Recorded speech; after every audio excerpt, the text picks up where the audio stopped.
Hi, I'm Pete, and welcome to Just a Few Acres Farm. Well, it's fall. It's the height of fall here. It's a beautiful day, and fall is the season for butchering. Fall was always the season for butchering, especially back before we had refrigeration.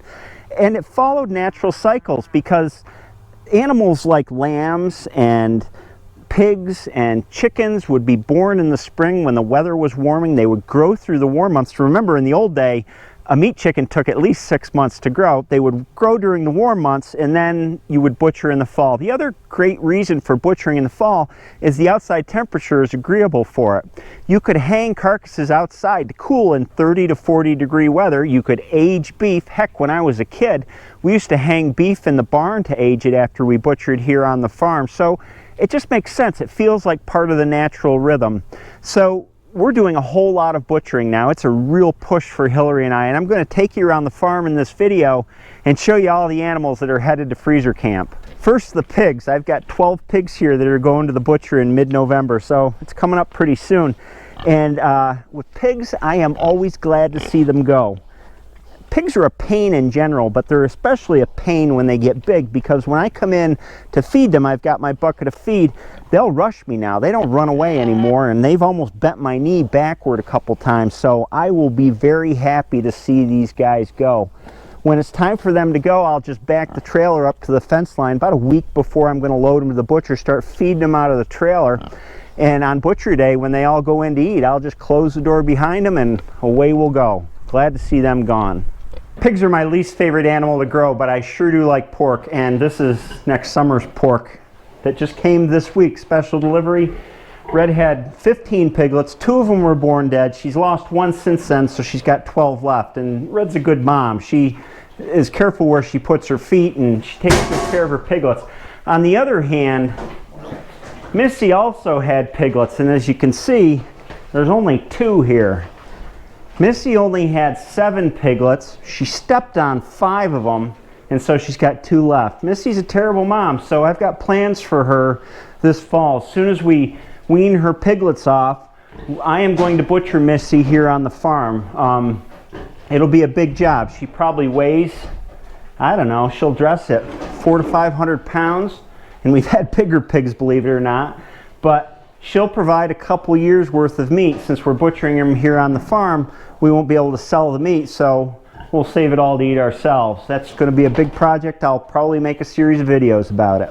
The reason we're butchering Missy here on the farm is because I can't get her into the butcher. The butcher won't take pigs that big. He says his chute isn't wide enough and his killing apparatus isn't the right size when it comes to pigs that big. And I can't get a date with him anyway. He's booked into the middle of 2021 right now. So we'll do her here. You saw that those piglets are on bare concrete, and folks have asked about that a few times in the past. The reason that we keep our brood pigs on bare concrete is because it's easier to keep clean. I can go in there every couple days and take a few shovelfuls of poop out. If I put in straw or wood chips or something like that, it winds up being a wet mess. And in addition, the piglets get lost in it. They'll bury themselves in it. Mom won't see them and she'll step on them. So we keep the floors bare to keep them cleaner and to keep the piglets safer. We've also found through our own experience that it's a lot better for us to farrow pigs inside rather than out on pasture, and that's because of the temperature. We farrow pigs now, October, and sometimes in November, and then we'll have another batch that comes in April. It can be awfully cold, rainy, wet, snowy here both those times of year, and it's hard to keep piglets warm enough when they're first born when you've got the variables of weather. No matter how much shelter you give them outside, it's a lot better to keep them inside. We can warm up the concrete floor with heat lamps, and we can keep them dry, and dryness is really the key to keeping them warm. Missy and Red's piglets will grow out in here over the winter. This is where we grew piglets last year. It's the end bay of our pole barn. I need to clean it out and get it all set up. I had so much better luck last winter growing pigs in here than out on pasture. And in the wintertime here, there's nothing for pigs to forage for anyway. The ground's frozen most of the time, nothing's growing.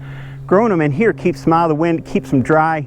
They gain a lot better than they would out on pasture. And then spring pigs will go back out on pasture in a different lot than this year, next year. Hillary and I spent the morning and most of the afternoon butchering turkeys today, and we started out with 106. We have 26 left. We do them in 4 rounds, and it's awful work because turkeys are so heavy and you have to lift them up multiple times in the butchering process. At the end of the day, your back's pretty sore. So we're waiting for these guys to grow out a little bit more. We start butchering, we started last week, and we'll go through about 2 weeks, and as they gradually get bigger, we butcher them to meet our customers' different size requirements. They go into the freezers, and then the customers can pick them up when they would like around the Thanksgiving or Christmas holidays. On the days that we're not butchering turkeys, we're butchering broiler chickens. We've got 1, 2, 3 boxes left out of the 6 that we've been running all summer, so we're halfway there.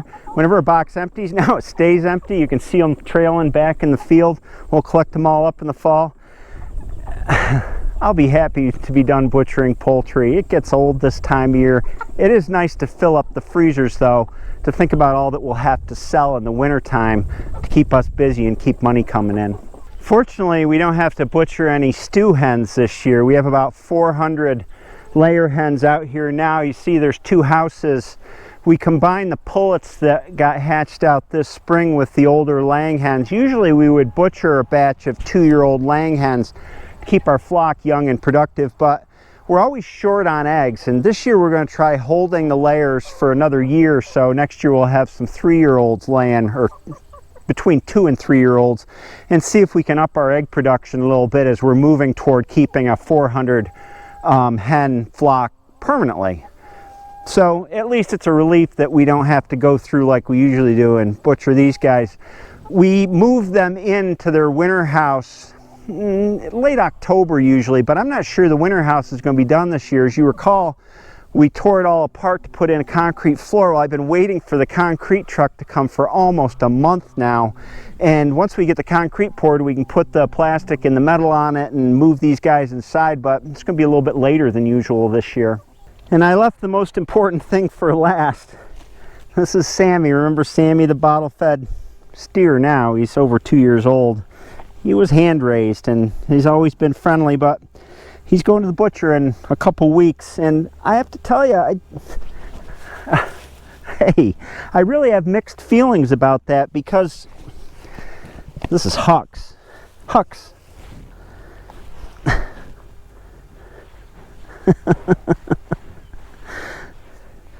Anyway, Sammy's gotten really headstrong, as I've said in previous videos, and he has a tendency to kick up his heels. He'll run toward you, turn at the last second, whoops, sorry Sammy, and kick up his heels.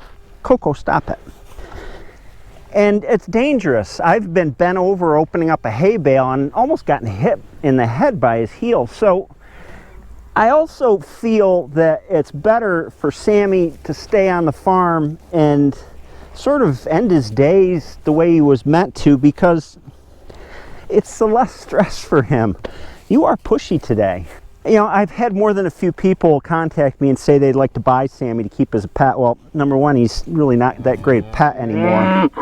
Number two, I have a hard time selling cattle to anybody because I don't know how they're going to be cared for. I know how they're cared for here. These are like part of the family, and to send them someplace else where they might not be taken care of as well, to some stranger, I'm just not comfortable with that. So Sammy's sticking to the plan here, and we'll be having Sammy burgers in about a month. That's my update. Busy, busy, busy, and it's getting to be late afternoon now, and I better hurry back up to the house so I can get a nap in before dinner time. Thanks for joining me, and I'll see you next time.